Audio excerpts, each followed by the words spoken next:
What it do, people? It's your boy Derek Dougherty on the mic again today. Hair is getting long. I picked some of it out. You know how it is. I'm feeling good, guys.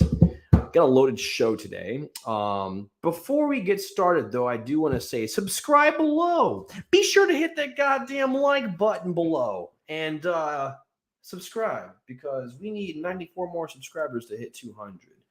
It hasn't really been as proactive as trying to get people to do it, but I just do mention in the beginning of my videos, hoping that someone just likes it. But anyways, I'm going to introduce this man who goes by Brother Dan during the day, Disco Danny. Actually, I should say Brother Dan during the morning, Disco Danny during the day, and late at night he turns into the Danaconda. How's it going, Brother Dan?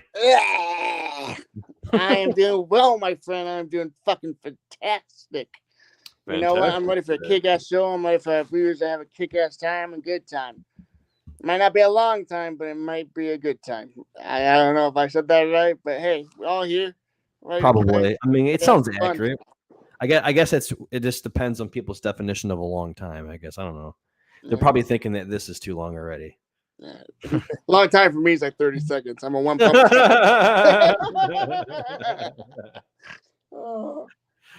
Oh man! All right. Well, some good things. We haven't had a show in 2 weeks. We didn't really have much to talk about last week except for just training camp. I figured we just edit this week, but I know that Michael Thomas has been showing out lately. What are your thoughts on Michael Thomas? Are you thinking that he's going to be a solid pick this year? We did pick him last year. Last year, he cucked us and fucked us and just like threw us to the side of the road and said, you know what? I'm glad that you watched me do nothing all fucking year, but I'm now going to announce I'm no longer playing for the rest of the year. And then he fucked us.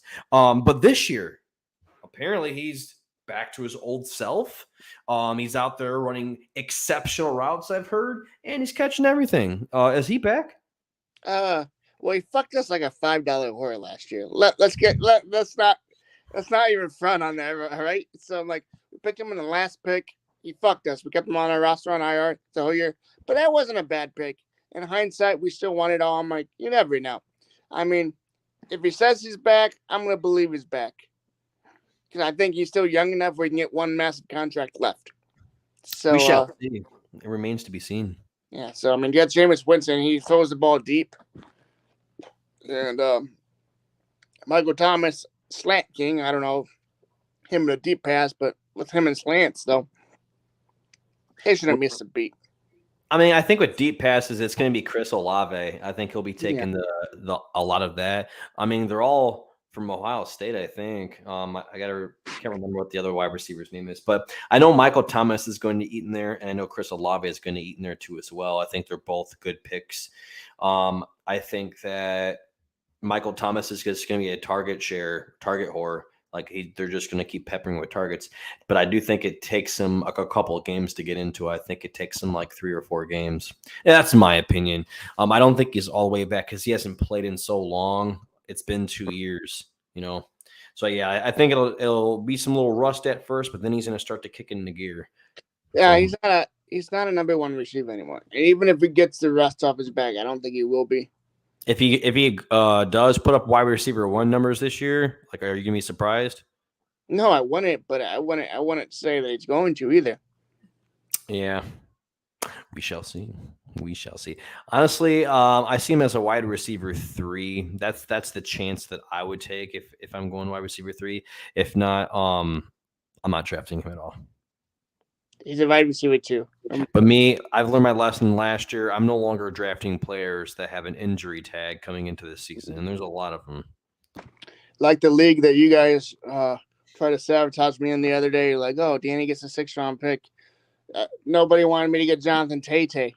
Nobody wanted me to get T-Bone. Nobody wanted me to have T-Bone at all. I think you mean Yahoo did that because all I did was change the time. I never changed the draft order. I'm just joking. I'm just making a joke.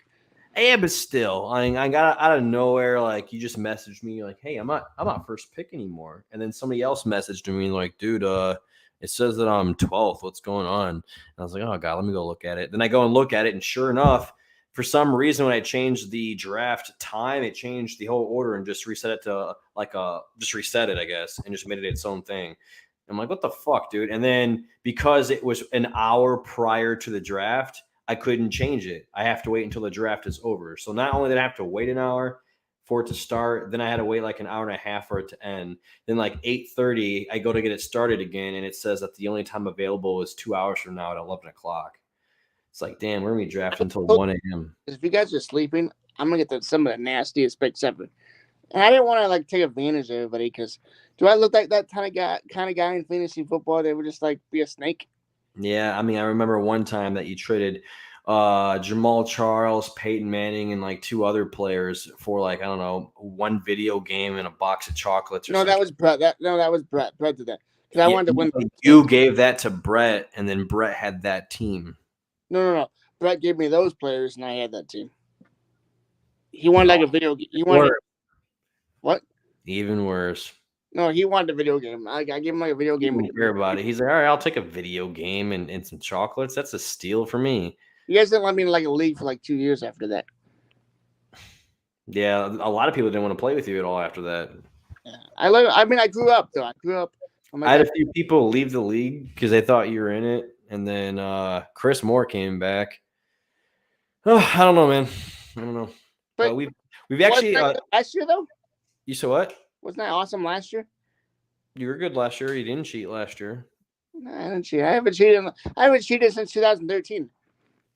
Well, your reputation precedes you, man. Sorry, that stuff sticks with you for a long time. Oh, yeah. I mean, I was young and dumb, and I made some mistakes. That's what happens, man. But you know what's crazy though? We have the league. This is the second year that we've had this league. I'm sorry. Let me rephrase that. This is the second year in a row we've had the same people in the league. I've had the league for a long time, but this is the second year. All 10 people came back. And matter of fact, it grew. We added 2 new individuals.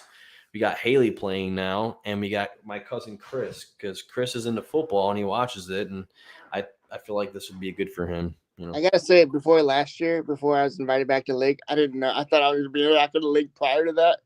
Joyce is like, oh, why I don't see you on the draft boards. And I'm like, what do you mean? I'm like, I'm in the league already. I'm like, what pick am I? And I'm like, yeah, I don't think you're in the hidden talent league this year. I'm like, and then I'm like, I find out I got voted out. I'm like, wow, a lot of people don't like me right now. I'm like, I gotta get my shit back on the A game because like that wasn't cool what I did a couple years ago.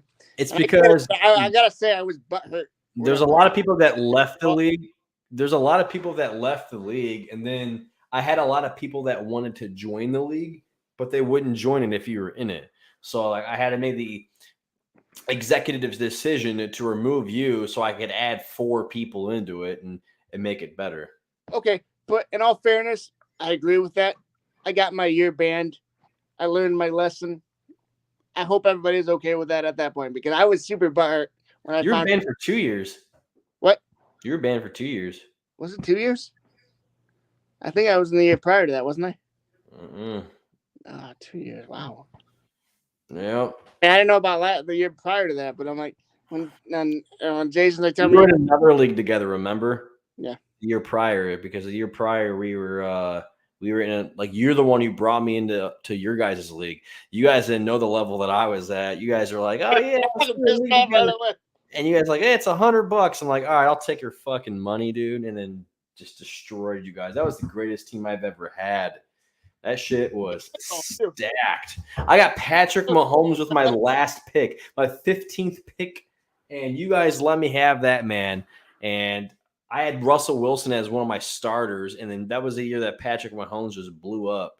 So it's like, oh, man, I was stacked. Dude, I remember the year after that, they're like, pick Lamar Jackson to be a stud. I picked him. I didn't win it all, but he ended up winning the MVP, but he got me in the playoffs. Yeah. It was like a couple quarterbacks I just knew were doing real good coming into the season. This year, I haven't really done too much research on quarterbacks.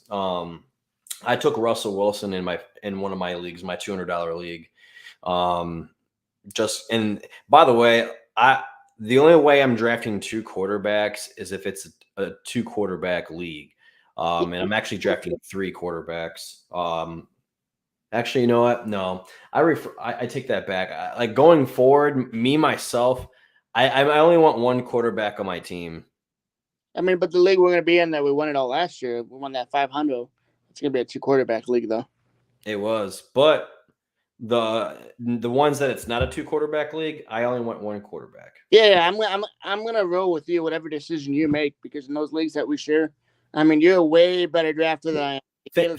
Think about it though. I learned so much from you last year. Say like I forgot who we had last year, but there was times where one of our quarterbacks was just sitting for a long period of time. Maybe it was 4 or 5 weeks. Matt Ryan. Huh? Matt Ryan. Oh, look, Matt Ryan. And he just sat. What about another guy? Who was on our other team? Joe Burrow. We had Derek Carr. Yeah, Derek Carr sat on the bench all season because we started Joey Burrow every single time. Yeah. And then Matt Ryan, obviously, he only came in for 1 week to fill in for one of our starters, and then it came in another week to fill in for the other starter. We had a solid punch combo at quarterback, though. We had Justin Herbert and Josh Allen. That's why I'm saying, like, why do we need more than, like, if we're in a 2-quarterback league, why do we need 3 quarterbacks? We only need 2. Yeah, that mistake, but then that's why we had so much depth at wide receiver. Okay, we lose DeAndre Hopkins. We had DJ Moore. Then we had DeAndre. We had the Packers receiver last year, Adams. And then we had a lower wide receiving core. So I'm saying, like, you can, instead of drafting another quarterback, you can just get another stud wide receiver, not a stud, but you can get another wide receiver or another running back that you could take a potential shot on. That's why I'm only drafting one quarterback in all my leagues, except the ones where I got to have a 2-quarterback league. I'm probably only going to draft 2 because when it comes to that week where that player, like say we pick a quarterback and his first bye week is week 6. Okay. And the other guy is week 12. It's like, all right, I don't have to look for a quarterback until week 6. I'm sure I can find one by week 6. I'll know who's good, what defenses are kind of good so far and which ones aren't. And at that point in time, you'll know 6 weeks in which player you kind of want to drop. I mean, by week 4, you should probably know, but you'll know who you want to drop, and you can just fill that in for another spot. That's just my take on it. Same thing with tight ends. Like, I'm only drafting one tight end. If he's not panning out, I'll trade someone who likes him. Like, I have TJ Hawkinson in one of my leagues. I like it. He's all right. He's serviceable. I'll probably just keep him in there all season until his bye week. Unless he's just absolute dog shit, then I'm not going to do that. But people have like Kelsey and Darren Waller and Mark Andrews. Like Waller last year, we traded for him. We traded a big package for him, and they didn't pan out for us. Oh, cool. Well, yeah, I was doing some moves last year.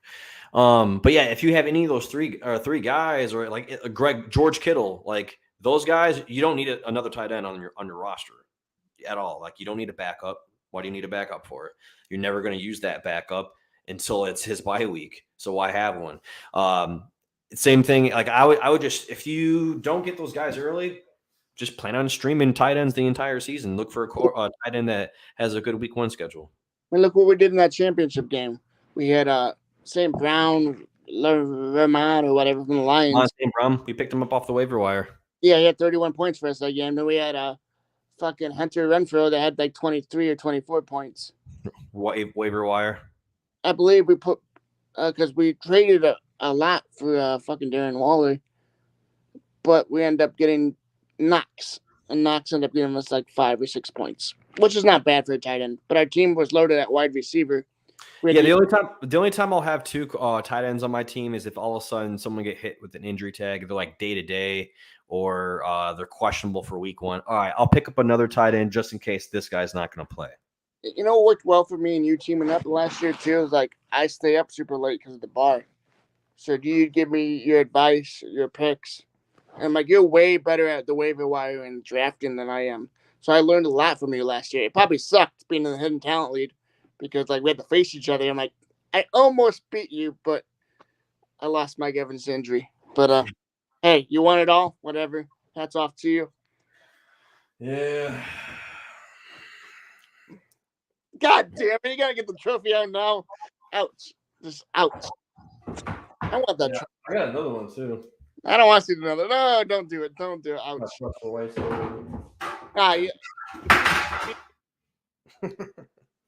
You beat me good.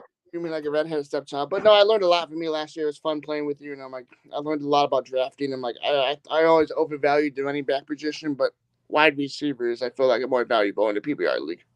Yeah. Drafting is very, very important. If you don't draft well, it's going to be rough for you throughout the whole season to try to gather wins. But if you draft well, it makes it a little bit easier on yourself. I usually, like I said, I'm not picking a kicker until the last two picks. Like, it's literally going to be the last two picks. Defense, it just depends. Like, there's other people. If you see a run going, and I always tell people this, like, say it's the third to last pick, and there's not a player that you feel comfortable taking at that particular time because they're just not that good, and you feel like you can still get them, take that defense. And then when it comes back around again, then grab that player and then get your kicker at the end. Or you get your kicker, then wait for that player again. But that's what my take on it. But those types of things have helped me. Like, I remember when I first started playing fantasy, I was drafting kickers and defenses in like the middle rounds. I'm like just being stupid and wasting a pick.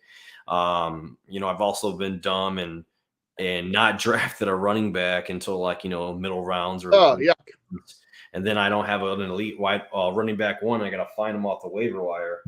Waiver wiring is a little good because sometimes I get a feeling about a player when they're doing their thing. Like, say, like they go off 1 week. I'm like, all right. And you see that level of talent that they win against. You have to do this early in the season because later on in the season, it's a little bit more harder to do. But early on in the season, if you can find a player who snaps off, don't grab them immediately because everyone's going to go and do that. But when you don't do that, say like week one, someone pops off, you don't drop anyone, you don't pick anybody up. Your waiver wire priority goes up while everybody else's is going down. So say week 2 comes or week 3 comes, you still haven't picked anybody up. Now you can get whoever you want. So you can go from 10th to first. City teams, like the individual players, like that city team has a really good wideout, but they'll be behind him a lot, so he's gonna get the ball a lot. And I'm like, yeah, you're right. That St. Brown guy, we don't win without that St. Brown guy from the Lions. True. That guy was a monster. And I still play matchups because like there's some times where I draft so well and I have so many good players on my team that I feel comfortable starting all of them. Like, I try to draft starters on my entire team. Are you going to do that every time? No, but you just want to find players that are on the field all the time, essentially, because that means it's increasing their chances to give you points. And that's the whole goal, is to get points and win. So if you can find a player who gets a lot of targets, who gets a lot of carries, who gets a lot of yards, like things like that, air yards, touchdowns, things like that. Like, those are the things you got to look for. Let's move on. Huh? I'm telling the commish last year after Jamar Chase had that 55-point game and we won with Devontae Adams. I'm like, hey, good job. Like, you have to say we're going to get second place. But good job on first place, my guy. Say, how do you want to pay us? Credit, debit, check, whatever. You tell me to go fuck myself. Hey, man, that's how the cookie crumbles sometimes. You can't just think like, oh, damn, I'm losing by 70 points right now. Like, I don't have a chance of winning. You never know. Your team could snap off, man. Which ours did that year in the finals. Yep. James White retired, man. He's a Patriot, forever Patriot. How do you feel about that, man? Phenomenal Patriot. 8 years strong. I mean, had one of the best Super Bowl runs. Won a couple of Super Bowls, actually. But that one particularly with the Falcons in overtime, he was a machine. I believe he had 14 receptions.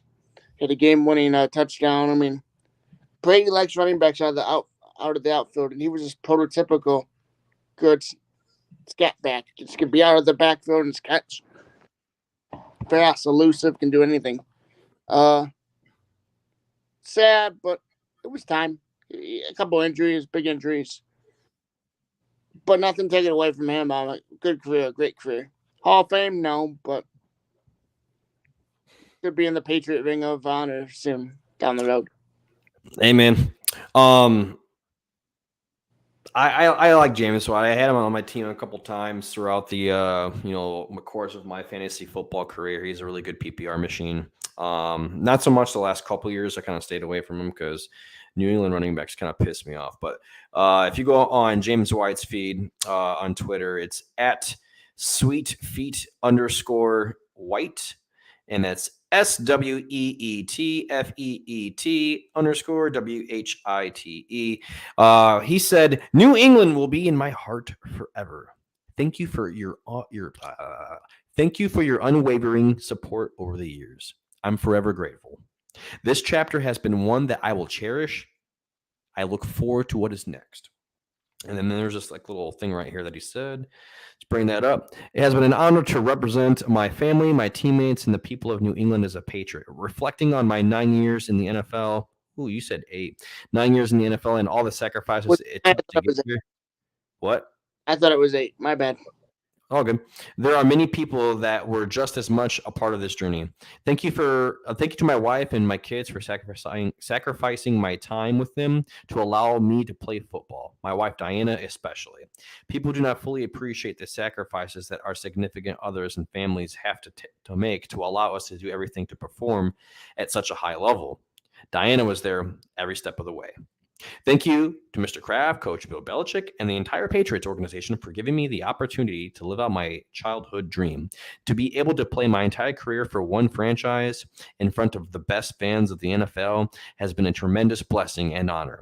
To my teammates, thank you for pushing me to be a better person and a player. A true value and appreciate the lifelong relationships I've built along the way. It's these relationships that have helped shape me to be the man that I am. To my loving parents who have done everything possible to help me achieve my goals as a player and person, thank you for unyielding love and support. You took the time to take me to camps and workouts to assure I was in the best possible position to achieve my dreams. I am forever grateful. Most importantly, thank you for pushing me to be the man that I am today. I hope I have made you both proud." To say that Foxborough will always hold a special place in my heart is an understatement. I've been the most significant chapter of my adulthood, or it's been the most significant chapter of my adulthood, and my kids were born here. It's a place we know the best as adults and where I have grown and created my family. Thank you to every coach, friend, and family member who have watched and supported me throughout my career, and it did not go unnoticed. Lastly, thank you to my agency, the Sports and Entertainment Group, and agents, Jeff Whitney and Adisa Bakari, for your mentorship, representation, and advocacy. Sorry, that was a little lengthy and long. No, don't. Anything about former Patriot is always beautiful in my heart. Hell yeah. No, he was one of the best Patriots ever. Literally, he had a really phenomenal career, in my opinion. He got forced out of to retire. He had an injury. I can look it up and tell you what it is. That's why he was forced to retire. He wasn't always a starter either. He wasn't always like a starting running back. Like other teams, he'd be an RB1. That's what's crazy about him. Like he earned his way up the Patriots running back depth chart over the years. I remember when he first came in the league, he was behind everybody. I think he has a hip injury or something like that. Had to be really bad. He suffered a subluxation of the hip in Week 3 against the Saints, and he's expected to miss the rest of the season. And shutdown talks explain how bad his hip is. Yeah, it's his hip. So yeah, his hip pretty much forced him to retire. Must have been a big injury. Just a what? Big injury. You gotta use your hips to shift and everything, and shift weight and all that other good stuff. And it sucks when you can't go out on your own. You gotta retire due to injury. You know. How many Super Bowls did he win? 3? If I'm not mistaken, it was 3. I'm not quite sure. Seahawks, Falcons, Rams, 3. It's pretty cool. I mean, and you were backup and you got to win all that. I mean, that's pretty cool. Backup, I don't know. At the end of his career, though, I felt like he was like the main back for New England, though. He wasn't even like a backup. He was always involved. Like I don't really call him backups anymore. Like they have like a sole position, and it's like the like pass catcher out of the backfield essentially. Like I would have to look at Madden. I think on Madden they have a name for it. Like I don't know, man. But like that's usually what he was, and he was always there on third down. He had LeGarrette. In those Super Bowls he won, they had LeGarrette Blount, and they had him. But I'm like, look, LeGarrette Blount can't catch out of the backfield. LeGarrette was a bruiser. He's the guy you want between the middle. But I'm like, dude, him out of the backfield, though, was fucking deadly. True. Especially in that Falcons Super Bowl. I'm like, wow, dude. I mean, 14 receptions. All the touchdowns came to him almost. Pretty much. Oh, my foot.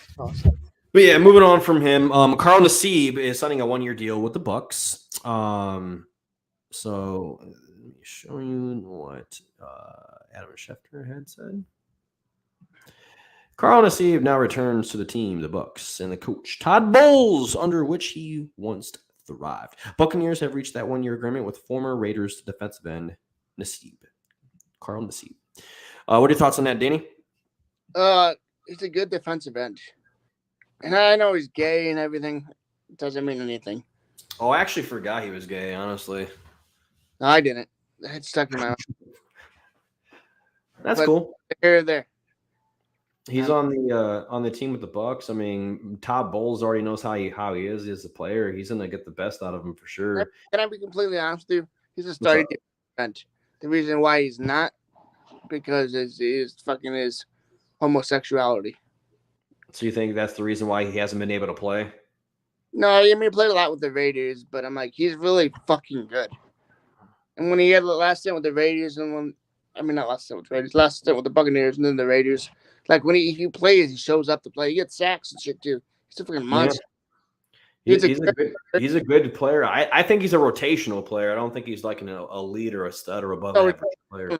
But he could definitely be a starter. That's what I'm trying to say.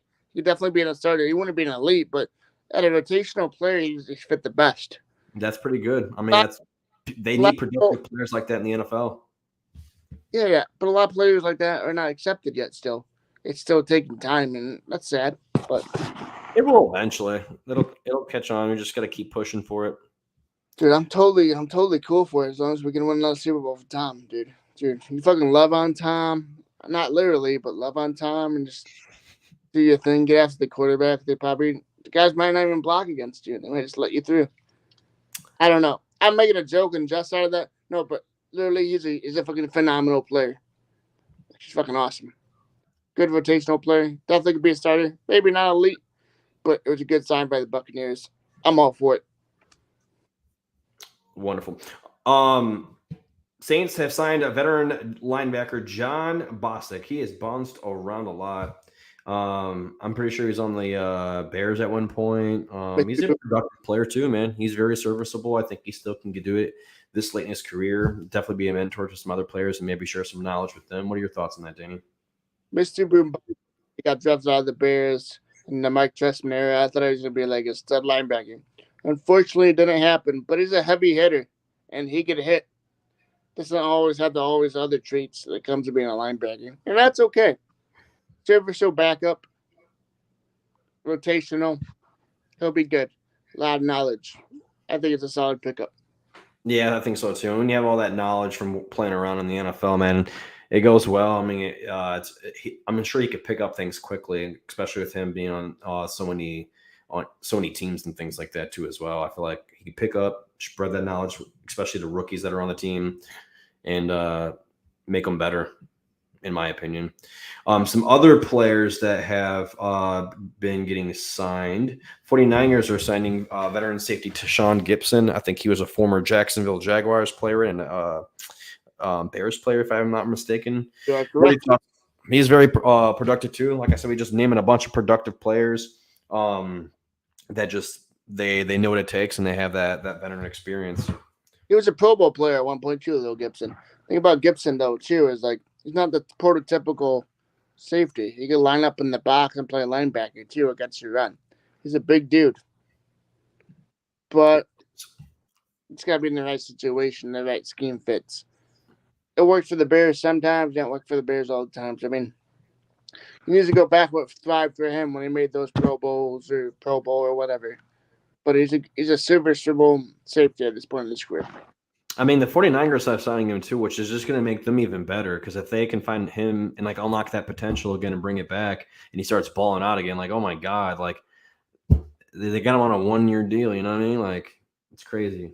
Yeah, it's not bad. It's 1 year prove it deal. I mean, especially when you got guys in that division that can run. True. Kyle Murray, and you got the fucking Rams, Akers, Henderson. If Henderson's still on the team, I don't know, but you guys got guys that can run and make damage. So a guy that see if they can get to the box and help the linebacker out. It's nice, but also got in coverage too because they got receivers too. True. Helps out. So I mean, it's a plus sign for me if you ask me. I think so too. I think that was a good signing by the 49ers, like a low key, under the radar, underrated signing. I think, in my opinion, I think he'll actually show out this this season, like show something. He's not gonna be like, oh wow, we signed him, like this is a waste of a pick. Like he won't be that guy. The Raiders are sending a quarterback, Nick Mullens, to the Vikings for a conditional 7th-round pick in 2024.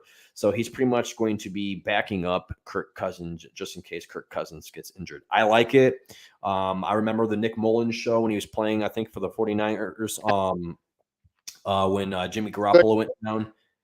And he was balling out. He was doing a story, and like people were following, and people were a big fan of him. I was one of them. He was just doing really good on it, especially on national TV. I think he was like on a couple Sunday night football games or something like that, man. But he was doing pretty good, man. I liked it. So I feel like he'd be a solid backup to Kirk Cousins and can learn a thing or two from Kirk Cousins. No. And I disagree with this. I think he's got shafted a couple of times. I think with the right coaching, I think he could be a starter in this league. Oh, you think he could be a starter? Absolutely. He showed brilliances sometimes during those games, like with the 49ers and whatnot. Like, he just showed like fucking Spurs like being great. Not saying that could happen, but I'm saying he looks like he could be a starter. Yeah, I mean, I could see the Raiders, but I mean, he was on the 49ers, man. They're pretty good at unlocking, the potential for the quarterback. I mean, look at Jimmy Garoppolo. They got Trey Lance now getting ready to ball out. Step behind Tom Brady. You said what? Step behind Tom Brady. I guess we're not going to go into that argument, but What do you mean about the 49ers? You said behind Tom Brady and Bill? No, that's a realistic argument to have, though. Okay, what about Trey Lance? All right, then. Yeah. Okay. And then what about was it CJ Beathard? He beat CJ Beathard. I mean, and CJ Beathard looked pretty good for like 1 or 2 games. Like he didn't look exceptional, but he looked good for a game or two when he was playing, and then he just went to shit.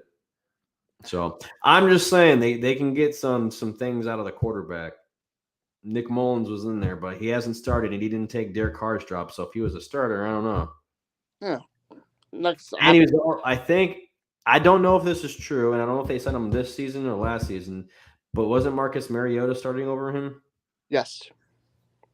But yeah, anyways, your boy Patriots Malcolm Butler is placed on the season-ending IR with an undisclosed injury. That's fucked up. Big blow to your team. How you feeling about that, man? You think your defense is still gonna be okay? Should have signed Jackson back. You said what? Should have signed J.C. Jackson back. Yeah. That's all I gotta say, because not saying that, I don't know. I mean, Chargers are always good with secondary players, but God, that's a huge fucking blow.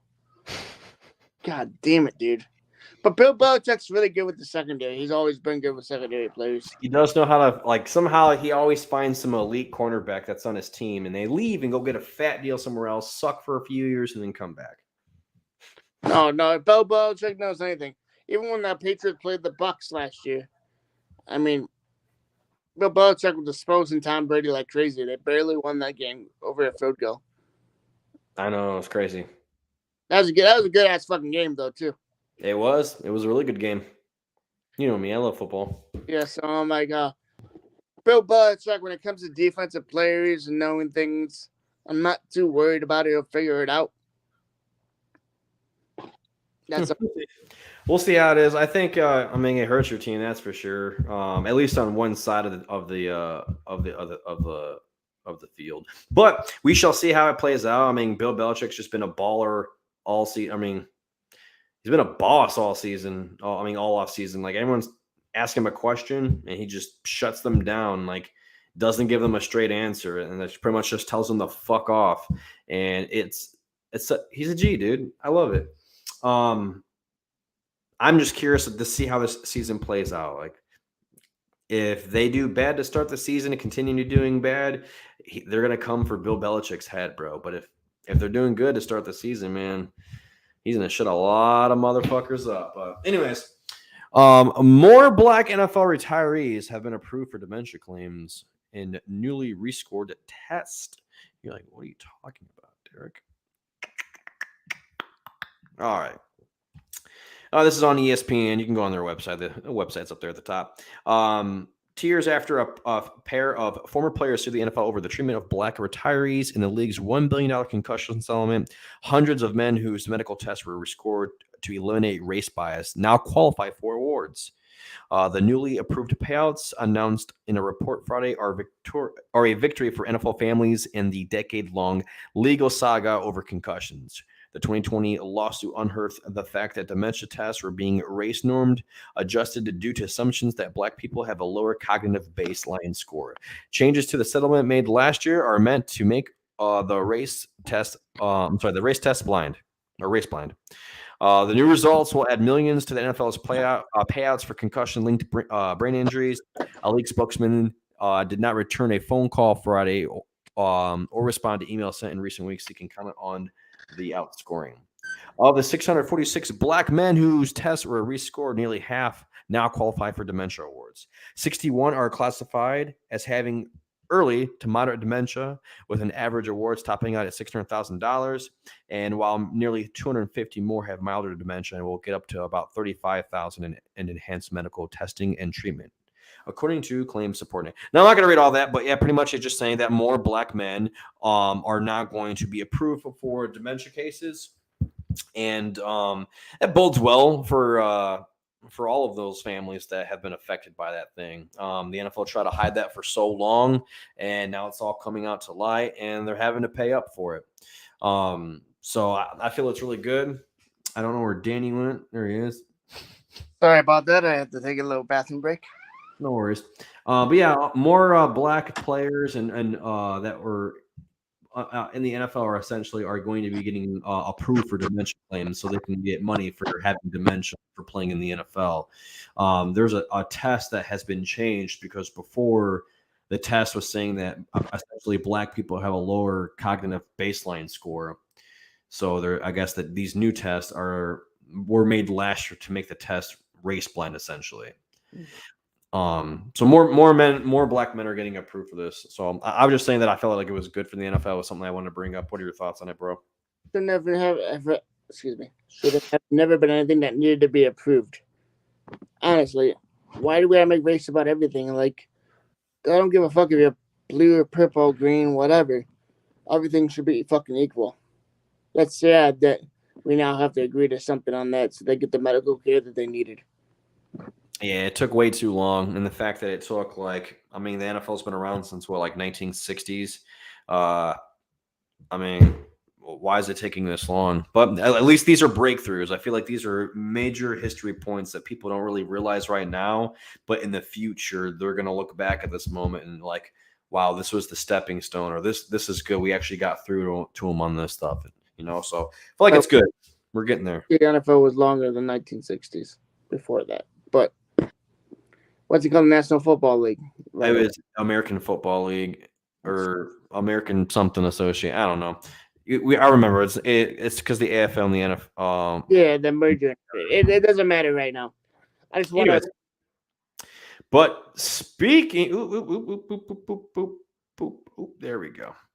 Kenneth Walker III. He's expected to have a sizable role in the Seahawks backfield, is what reports were saying.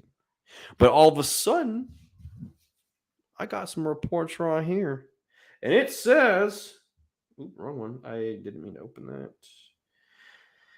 that. Kenneth Walker's injury. Oh, what injury, you say? There's no timetable for the rookie's return from a fucking hernia. He's got a hernia. He's working through a hernia thing, is what Pete Carroll essentially said. I don't know.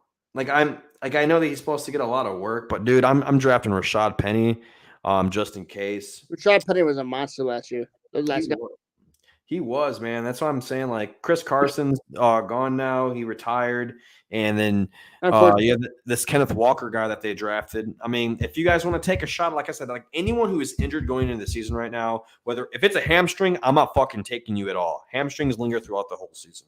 If it's a foot injury, same thing. Those linger throughout the whole season. I don't like grabbing people with foot injuries. It just depends on the type of player that you are. I'm drafting Derrick Henry. I'm not drafting Derrick Henry, no. No, I'm not drafting me either. With the first pick, you already know. I told you in our league, Jonathan Taylor. Oh, yeah. T-Bone. Yeah, I'm not drafting him. I would draft Christian McCaffrey. I would too. But I don't like Derrick Henry. He's also in the Titans team, and I'm a Colts fan, and I hate the Titans. But that's not really the reason why I had Derrick Henry like 2 years ago. But yeah. Anyways, yeah, he's supposed to have a sizable role, so I just wanted to bring that up because there's a lot of reports about that out there. But also look and hear that injury. Don't just think, oh, well, he's supposed to have a sizable role. I'm gonna scoop him up because what if that hernia gets worse? What if they shut him down for a little bit? And then you're kind of wasting a couple of weeks and stuff like that. So I'm taking Rashad Penny because I feel like it's going to be a committee anyways. And I think Rashad Penny has more experience, so I feel like he'll get the majority of the carries going forward when it does that stuff. So, but some big news happened since our last show. The NFL and NFLPA reached an agreement on an 11-game suspension for the Browns quarterback Deshaun Watson, per sources. The settlement also includes a fine of $5 million that will go to charity. His first game back now is going to be Week 13 against Houston Texans, which is funny. Also, Deshaun Watson has to comply with an eval and treatment recommendations of a third-party behavioral expert before he can be reinstated. So his reinstatement is contingent upon his compliance with that treatment plan. I do have a lot of stuff to share about this. Yeah. Just because he gets treatment doesn't make him better. Also, I did want to say that Penny, Pete Carroll said that they're both going to have a sizable role when they're both healthy. But yeah. I'm going to show you Deshaun Watson's statement, and then I'll show you the statement that the NFL said about them. All right. Boom. And I'll try to power through it because I know that shit takes forever. All right. This is on Adam Schefter's Twitter. It's right there. You can see it at ADAMSCHEFTER. Deshaun Watson's statement. He said, "I'm grateful for that the disciplinary process has ended and extremely appreciative of the tremendous support I have received throughout my short time with the Browns organization. I apologize once again for any pain this situation has caused. I take accountability for the decisions I've made. My focus going forward is working to become the best version of myself on and off the field and supporting my teammates however possible while I'm away from the team. I'm excited about what the future holds for me in Cleveland." Now, that statement is not an admission of guilt. And he had his attorney come out and say these things. He came out and said these things. He's not admitting that he did this stuff. He's just saying that he's sorry that he put himself in these types of situations. But he's not admitting to go. He's claimed his innocence this entire time. The NFL has now announced the settlement, and this is kind of what they said. It says disciplinary measures announced for Deshaun Watson following the NFL and NFLPA agreement. Browns quarterback suspended for the first 11 games. He's going to have to do mandatory evaluation and treatment. He's fined $5 million. The fine will be combined with additional donations from NFL and Browns organization, resulting in $7 million to support the prevention of sexual misconduct and assault. Deshaun Watson of the Cleveland Browns. Let's see. Let me skim through all this.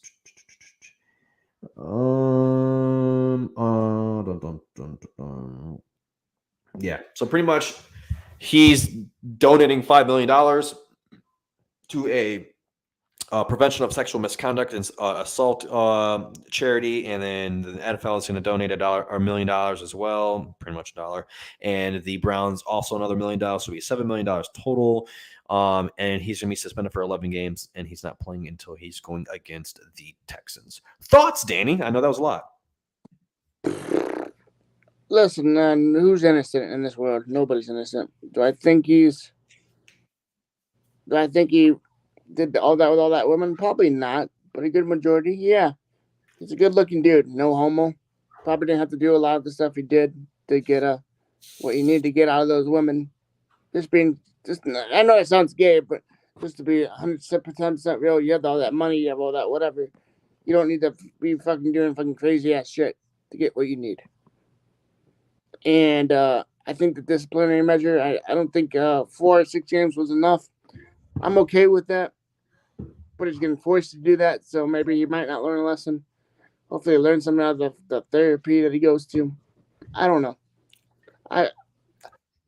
My opinion Quick question. Do you think the 11 games was enough? The 11 games, the $5 million in essentially his name turn. Like, do you think all that's good enough? Gotta be enough. It's gotta be enough at this point because I'm sick and tired of hearing it. And that's just me personally. I think everybody else in the fans of the NFL is sick and tired of hearing it. Listen, he fucked up. What more do you want him to do? Cut off a hand? I wanted him suspended for a whole year. But I can settle for 11 games. Let me tell you something too, though. All those women are not innocent either. What do you mean? I mean, a majority of those probably are true, but we weren't there in those specific situations. Yeah, we don't know though. We're not 100% on everything. I mean, he was taken to criminal court, and they found him not guilty in civil court, I believe, and found him not guilty. I think he's still doing a couple civil suits still, but he settled the majority of them with other people, and their settlements out of court and all that stuff. But yeah, I don't know. Week 11, I feel like they probably would have made it longer, but he's coming back against Houston, ironically. That's where he left. So I feel like it's their story. It's like something to sell tickets and shit. So that's probably why it's week 11. Yeah. Him donating money to a charity, I like that. I feel like it should be more though. I feel like it should be his whole salary, all 11 games. Or I don't think he's making much this year. Anyways, what else did I have? So different about it when I think. I mean, it depends. Depends on the time of day, honestly, if you ask me, because honestly, my mind goes back and forth between what's right and what's wrong in that situation because I don't know. I wasn't there, so I don't know. True. Also, his reinstatement is contingent on that treatment plan and him being compliant with it. So if he wants to be back in the NFL, he's going to have to listen to whatever the NFL tells him to do essentially during that time period. Otherwise, he can't come back. That'd be good for him then. Let's do it.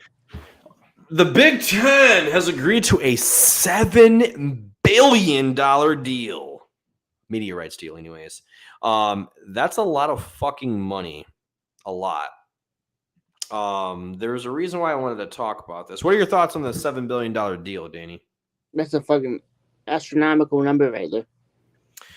I feel like it's good because they just got dropped from, I forgot what other network they were on. And they're like, oh, fuck you. We'll just get a raise somewhere else. And they just went somewhere else and got paid big bucks.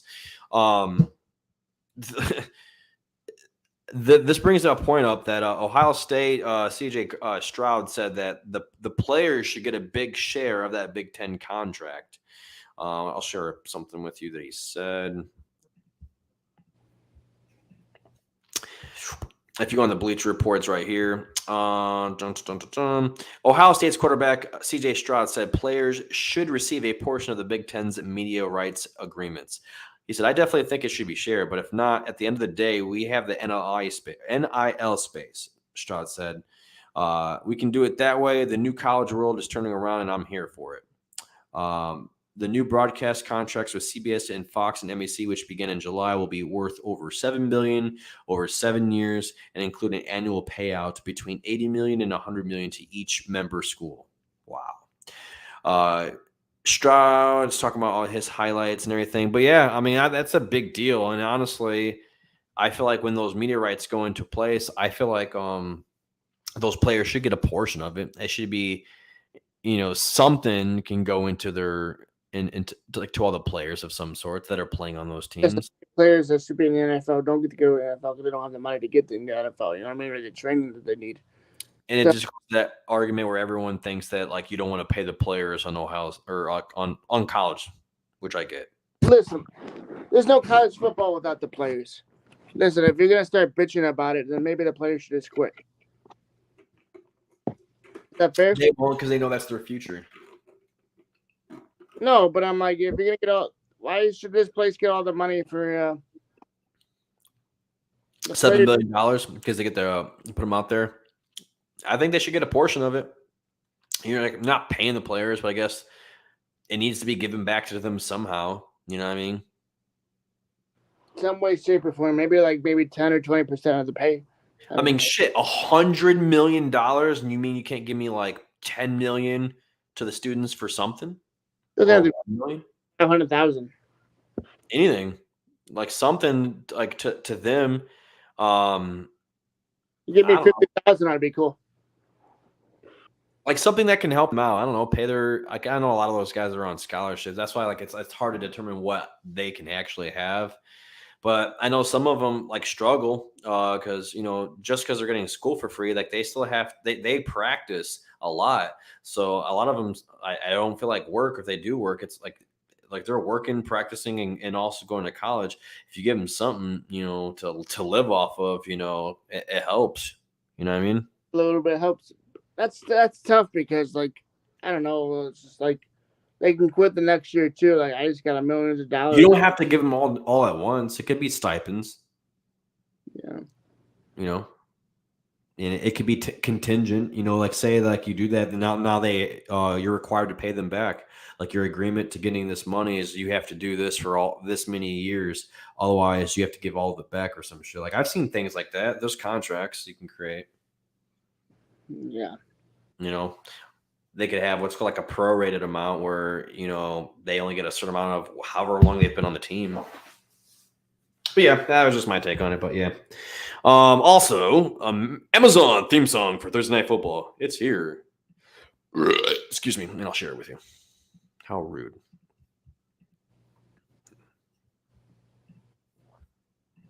Hello, good morning. What we're doing today is something very special, and I'm so honored that I was asked to write the new Thursday Night Football theme. Hopefully it's something that is going to be part of everyone's Thursday night for the next 30 years or so. Emma, fast forward a little bit. Incredible schedule. You're not going to want to miss this new era of Thursday Night Football. Hey, Thursday Night Football is prime time. This is a new year. Do anything and everything for your brother. The hype.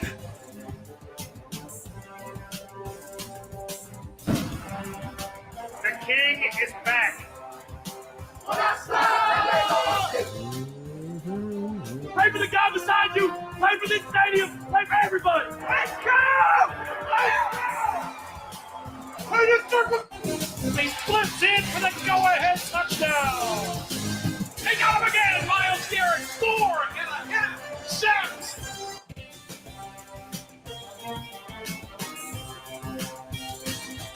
That's them.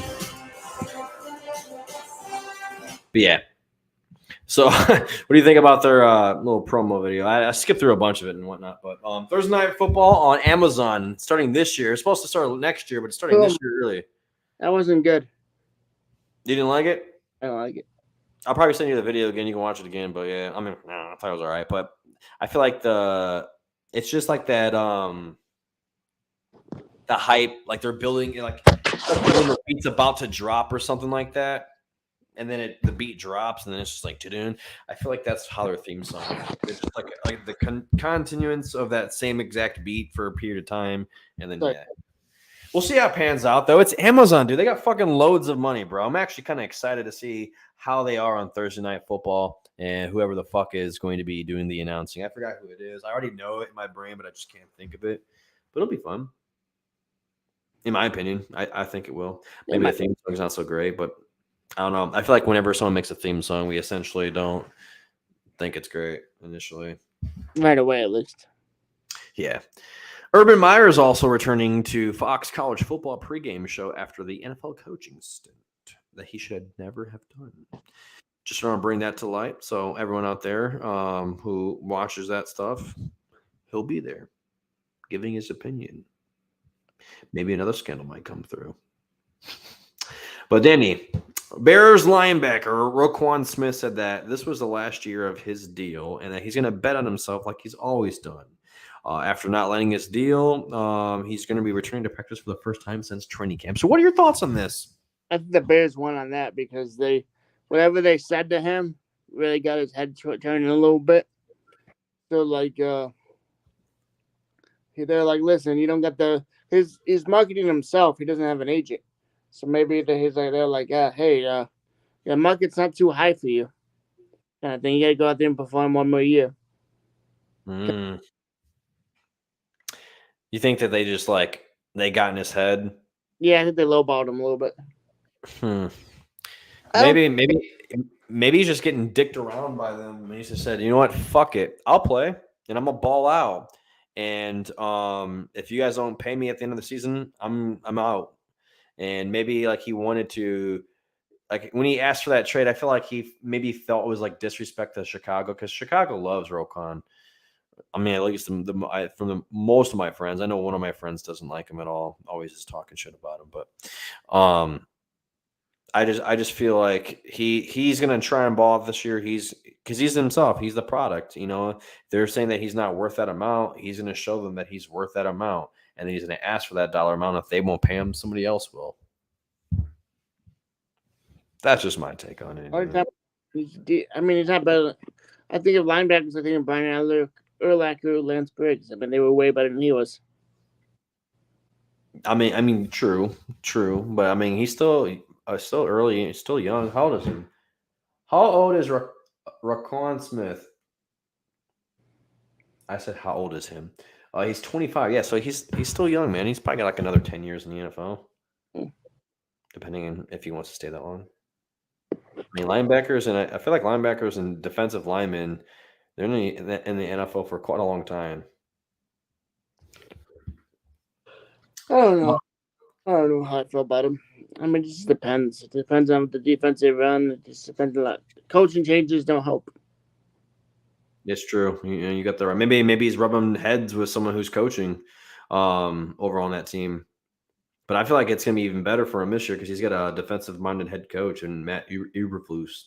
Eberflus was pretty good with our linebacker. So he's pretty good with what's his face, Darius Leonard. Yeah, we got Darius Leonard, Zaire Franklin, Bobby Okereke, but it's not Darius Leonard anymore. It's Shaquille Leonard. Yeah, he didn't change his name. His middle name, I believe, is Darius. And he said that people have called him Shaquille, but for some reason, I think when he went to football, someone called him Darius Leonard, and it just stuck since then. He never corrected anyone, but now he wants it corrected, so we'll correct it. That's fair. I mean, but it still fucks me up, though. Yeah, same. I'm like, Shaquille. Shaquille Leonard. No, Darius Leonard sounds tough to me. Brady and Gronk to the Raiders was a thing until it wasn't. You're like, what the fuck are you talking about, Derek? Well, I will fucking show you.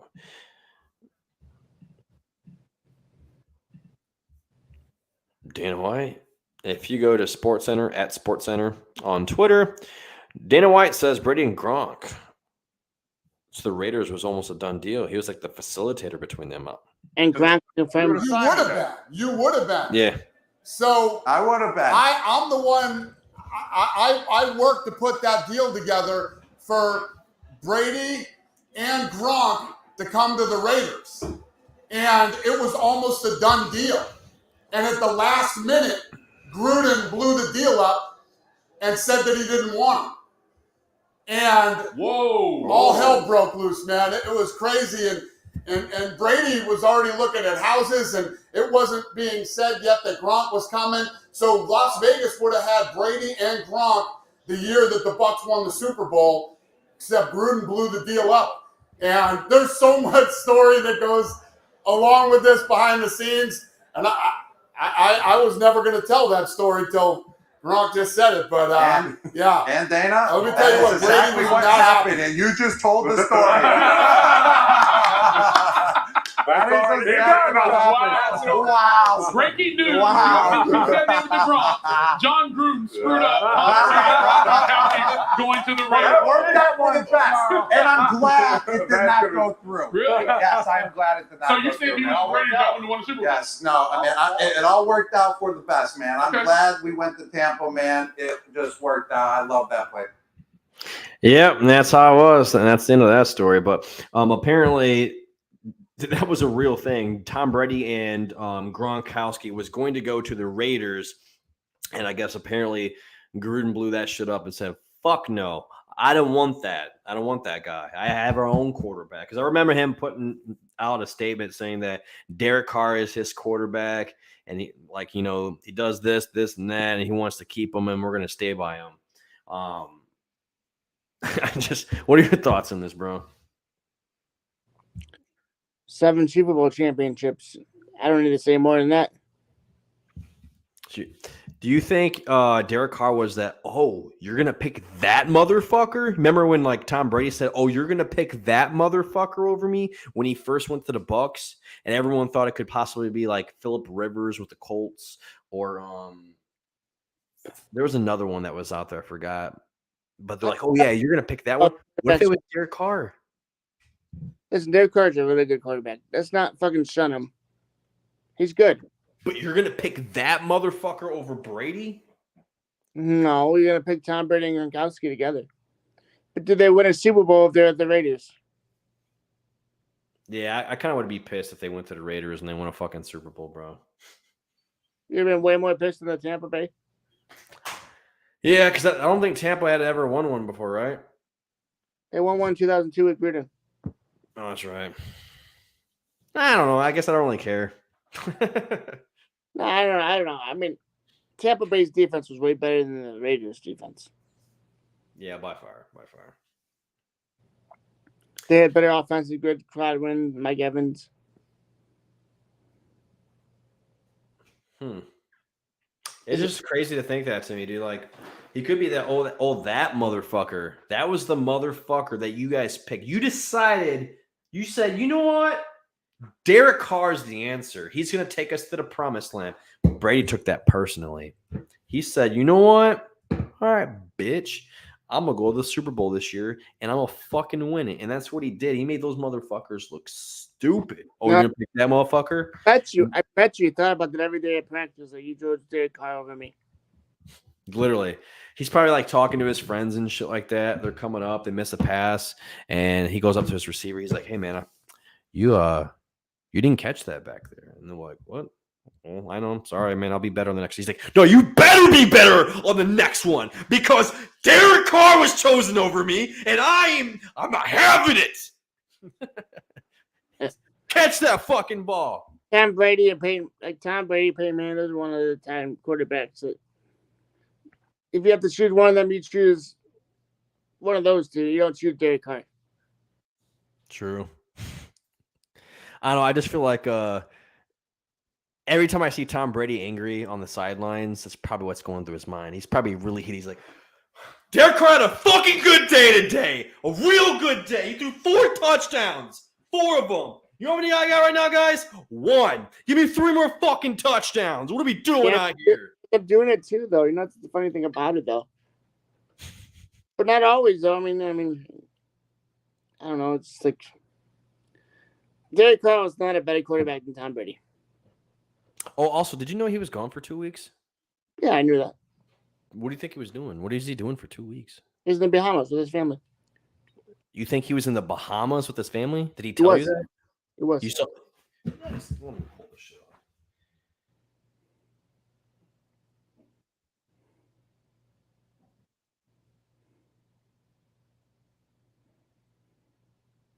It included a vacation in the Bahamas, per one report. So he just said, you know what? I'm going on vacation for fucking 2 weeks. That's the only way I'm going to come back Is that what do you think he told him that? Doesn't matter. Tom Brady took a vacation to Bahamas during an absence. I didn't hear about this. Oh, damn. So he probably did. He's like, I'm going to retire. And then he's like, you know what? I could probably still go on this vacation, dude. You know, hey, Bruce, if I come back, can I go on this vacation training camp? That's the only way I'm coming back, bro. And then Bruce is like, you know what? I'm not going to be here next year. So yeah, fuck it. You can come back. He's like, all right. Comes onto the team. Bruce is like, I fucking retire because this asshole is going to take a fucking vacation in 2 weeks. He's like, all right, cool. Or for 2 weeks. And then next thing you know, Todd Bowles takes over the reins. Tom Brady walks up to him. He's like, yo, by the way, I know you're the big dog around here now, but Bruce said I could take this vacation for 2 weeks in the future. So just as long as I'm still getting that, I'll stay with the team. Just saying. That's the scenario I think happened. And why do you think Antonio Brown's so mad about it? Because he does something, he gets fucking blasted for it. When Tom Brady does something, he came out and said that. Antonio Brown was like, what do you say? If I need to take some time for personal leave or like a mental vacation and whatnot, you guys all give me shit about it and fucking roast me on social media. But when Tom Brady wants to go take like a vacation or whatever, a mental vacation, it's not frowned upon. And you're not getting fined and he's not having any money taken away from him and shit. but he's also done it the right way too. You saw what? He's also done everything the right way too. He does. I mean, it's Tom Brady. I mean, when he wins 7 Super Bowls, not saying you that one. I mean, not saying that he's won all 7 Super Bowls. Schemed some kicks, some defense. It schemed a lot of different things, but he plays a major part in those Super Bowl wins. Yeah, you give me that right now because I'm finally admitting like it's not all Brady. Can you repeat that one more time?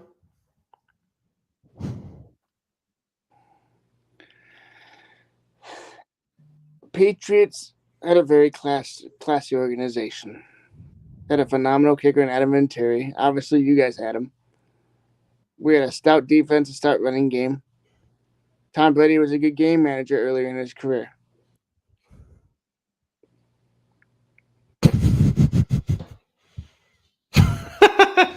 Oh, but you're laughing, but how much does Peyton Manning have for the Colts? Speaking of other quarterbacks, Baker Mayfield won his starting gig. No, we're not done yet. Are you going to keep talking about Tom Brady? No, you're not going to let me. Yeah, you know what? We'll save this for another day because I know you're not going to let me. You got what you wanted out of me. Hope you're happy. I hope you're happy. I hope you chose this. You chose it. Yeah, moving on from that sensitive subject. Baker Mayfield, he has won the starting gig over Sam Darnold. I feel like this was expected by me anyways. I don't know if other people expected something different or a different outcome, but I did not see Sam Darnold all of a sudden going, yeah, I'm taking this job from Baker. Baker's like, I am back and I'm about to prove to everybody wrong. And also, I drafted Robbie Anderson, and everyone's calling me stupid right now because people make mistakes. You could have said, no, I don't want Baker Mayfield because he's got to stick up for his quarterback. And that's the fucking scenario that I'm going to go with. I'm hoping Robbie Anderson balls out for fucking Baker Mayfield. Makes me look like a goddamn genius, okay? Make me look like a goddamn genius, okay? Anything you want to add, Danny? Those are all my topics for the day. But what are your thoughts on Baker Mayfield being the new starter? Let's hit the Tom Brady topic for next week. Cause I'm gonna have a full paper. I'm gonna get my notes after this. I write down a full paragraph plus. You're right on a 4-page MLA format. Yeah, I'm gonna be fucking spectacular. You'll enjoy it. You might not enjoy it, but that's neither here or there. Big have all the semicolons in the right places. On this fucking starting job though. You said what? Anybody surprised that Baker Mayfield won the starting job though? I'm not. I'm sure there's other people out there that are. I don't think Sam Darnold's that good. I think he's a backup at best. I don't know. Like Sam Darnold did really good last year in the very beginning of the season for like 4 games. And then he crashed down back to earth. Consistency is key. I know. He was consistent for 4 games. And then he went back down to earth. I don't know. Like, Like you thought he was going to do good out of nowhere, and then he just didn't do good. You're like, what the fuck? But he's been on multiple teams now, so it's like, if it's not working out, it's not working out, bro. I think Mayfield's gonna have a Pro Bowl kind of year. You think so? Oh fuck yeah! I'll draft him. He's got DJ Moore. I wouldn't draft Baker Mayfield. No, I'm gonna hold off on that. I'll wait to see how he plays throughout the season because I've seen him play before when he was with the Browns and they had their loaded offense.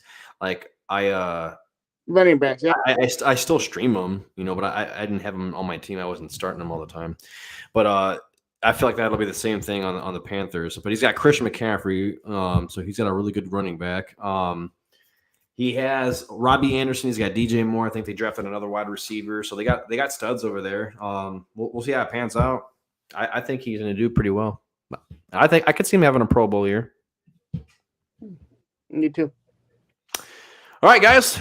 Subscribe below. Hit that subscribe button. We need 94 more subscribers. Also, please hit that like button below there. Yeah, like right there. Yep, this one right there.